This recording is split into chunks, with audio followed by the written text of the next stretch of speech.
Welcome to your annual Equal Opportunity Overview. This is Mr. Justin Abbott. I am an Equal Opportunity Specialist for the 76th ORC. I started out in Equal Opportunity back in 2011 when I first attended my Equal Opportunity Leaders course. Since then, I have also become an Equal Opportunity Advisor, and then about 2 years ago, I became the Equal Opportunity Specialist as well, full-time. So you should have already by now watched this video from General Lucky. He, of course, is the commander of the Army Reserve Command, and he wants us all to be respectful of each other. And part of showing respect is providing equal opportunity and really not treating others differently because of their race, gender, ethnicity, etc. So let's go ahead and move on to our agenda for today. First, we're going to talk about the purpose of equal opportunity, the manning structure, different equal opportunity categories, the equal opportunity complaint process, climate assessments, observances, civilian equal employment opportunity, and last, SHARP. So the purpose of the Army Equal Opportunity Program, as you can see here, is to formulate, direct, and sustain a comprehensive effort to maximize human potential and to ensure fair treatment for all persons based solely on merit, fitness, capacity, and supportive readiness. So just like everything else in the Army Reserve, it is all about readiness. That is why the Equal Opportunity Program exists, to make sure that everyone is fairly represented and that we all are able to pursue those opportunities that are put before us by the Army. All right, so the Equal Opportunity Manning Program. So equal opportunity starts at the company level. At the company level, you should have 2 equal opportunity leaders. They should be either sergeant promotable up until a captain, and they should also be graduates from the Equal Opportunity Leaders course. Then you should also have a brigade equal opportunity advisor. They can be either master sergeant or a sergeant first class, and they should have attended the Equal Opportunity Advisors course, which is actually pretty thorough, anywhere from an online portion to 5 weeks to 11 weeks there in Florida at the Diomi site. All right, let's see here.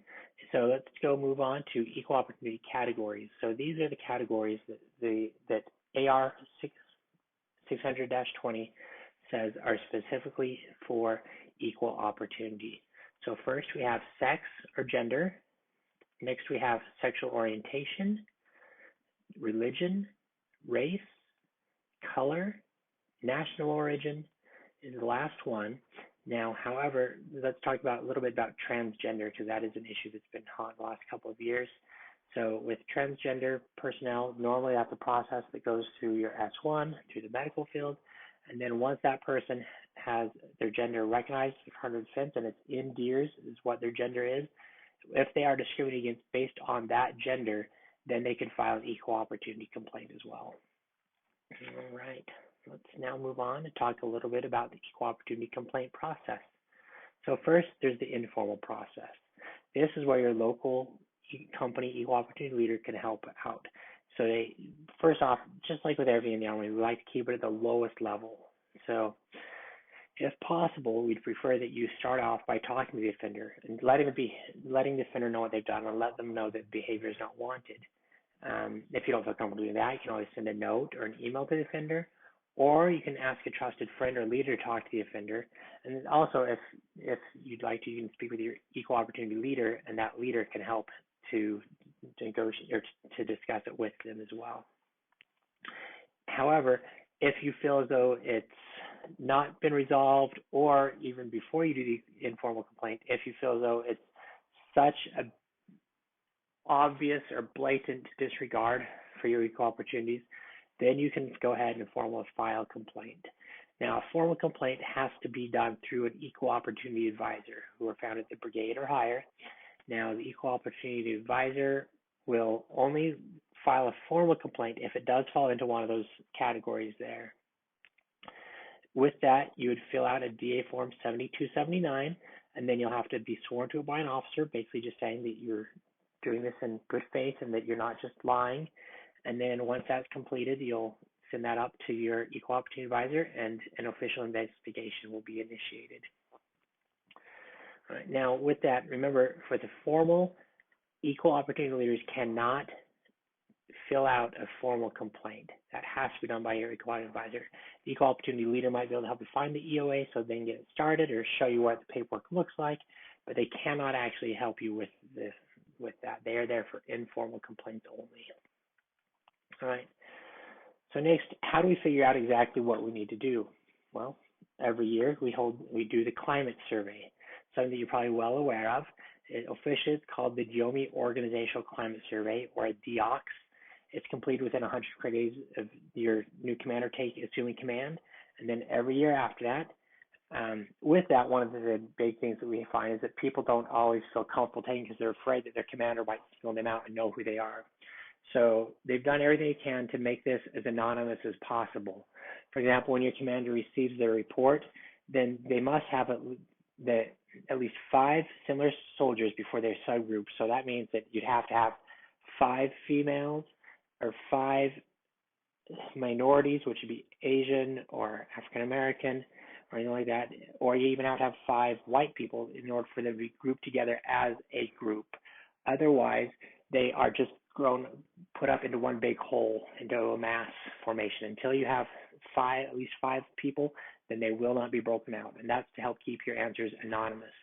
Now, of course, if you do go into the comments and say something like, I work for so-and-so, or my name is, or so-and-so did this and that, and the commander is well aware of the situation already, then they may be able to figure out who it is that made the comments, but usually it is only if you list personal information in those sections of the test or of the survey. So if we do a climate survey and we find that we need to do things to get some more information, we might hold what's called a focus group. With that, you'll basically be an equal opportunity advisor will come into your company and they'd probably sit you down in a circle and they would basically discuss with you the questions that are on there and give everyone a chance to talk about their feelings towards it and what their opinions are. And that way we might be able to gather a better assessment of how everything actually works out for the command. Of course, we might also do one-on-one interviews with soldiers, or we might also just kind of lay back a little bit and watch this command and see how the soldiers inside the company interact with each other, just to kind of get a better idea of how the company is functioning. All right. Now let's go ahead and talk about equal opportunity training. So just for example, such as you're doing right now, you need to have twice a year. Every soldier is required to have equal opportunity training. And then then that can come in different forms, such as this training, or we often do our special observances, things like that. That can also count as EO training. So your EO leader course is for those that are appointed as EO leaders, so those 2 company level, E5 promotable or above. They would go to a 1-week course called the Equal Opportunity Leader course, and there they'll learn the basics of the Equal Opportunity program and how they can assist their commander and assist their soldiers. So the EO advisor course, of course, once you move up higher into the brigade level, then you can have an opportunity to apply for that if you'd like to. All right, let's talk a little bit about special and ethnic observances. You're probably already aware of several of them, or perhaps all of them. So let's talk about them a little bit more. So first one, of course, in January is Martin Luther King's birthday, which is the 3rd Monday of January. And every year, the theme stays the same for this one. It's Remember, Celebrate, Act. A day on, not a day off. They want you to go out into the community and do something to better your community. And that's why we have that day as a commemoration in the EO program. Of course, next in February, we have Black or African American History Month. That, you might not be aware of this, it actually started out as African American or Black History Week, and it was originally the week of the 12th and 14th February because those are the birthdays of Abraham Lincoln and Frederick Douglass. Later it expanded into the entire month. After that, we have Women's History Month in March. And then in April, or sometimes May, we have Days of Remembrance of the Holocaust. This one moves around because it follows the Jewish calendar, which is slightly different from the Gregorian calendar that we typically use. This year, it is going to fall on between the 19th and the 26th of April. It always goes from a Sunday to a Sunday. Let's see. After that, we have Asian American Pacific Islander Heritage Month, which is in May. Of course, that's a huge percentage of the world. Asian American Pacific Islander is about about half the world's population, and so it's a considerable number of different societies and different cultures that we are celebrating that month. In June, we have the LGBT Pride Month. You might not know this, but LGBT Pride actually started in 1969. So there were the Stonewall riots, which took place on Christopher Street in June 1969, and ever since then, June has been the LGBT Pride Month. Also, new beginning this year, the Equal Opportunity Program is in charge of the Army Heritage Month, which also falls in June. After that, of course, in July, we have the 4th of July, so there's nothing that month. And then in August, on the 26th of August, we have Women's Equality Day. The 26th of August was chosen because it is the date that the 19th Amendment to the Constitution was brought into full law, and that gave women the right to vote. That's why we call it Women's Equality Day, 26th August. Following that, we have the National Hispanic Heritage Month, 15 September to 15 October. It's a little bit different because it does cover those that full period, and whereas most of them take a month. This one was the 15th was chosen though to start it because the 15th of September, 5 different countries, Costa Rica, El Salvador, Guatemala, Honduras, and Nicaragua, all celebrate their Independence Day there on the 15th. And then the weeks following that, Mexico, Chile, and Belize also celebrate their Independence Days. That's why that month is the way it is.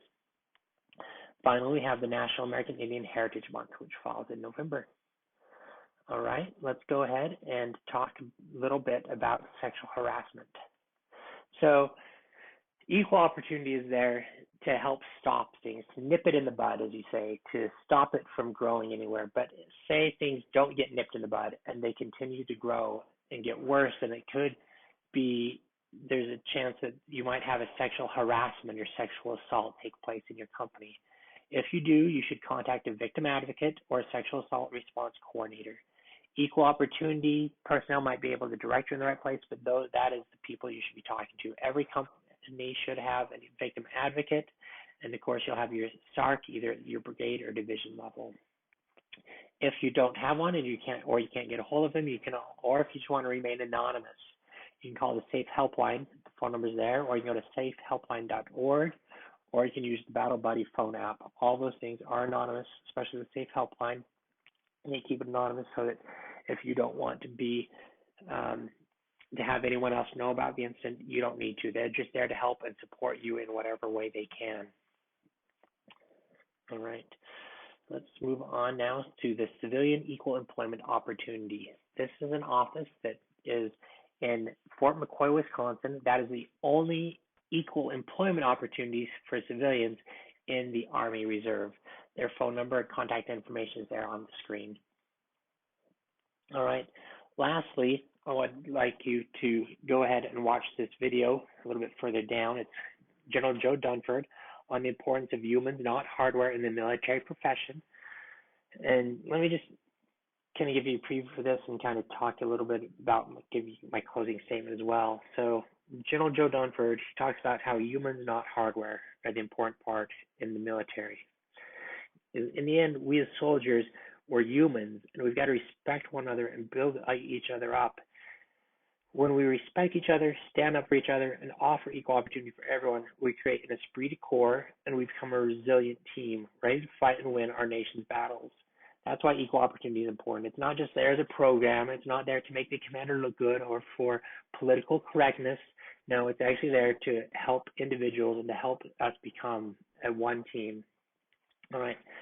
If you have any questions, you can go ahead and email me or talk to one of your leadership there at the company. If you need anything else, let me know. Please go ahead and watch that video from General Dunford now.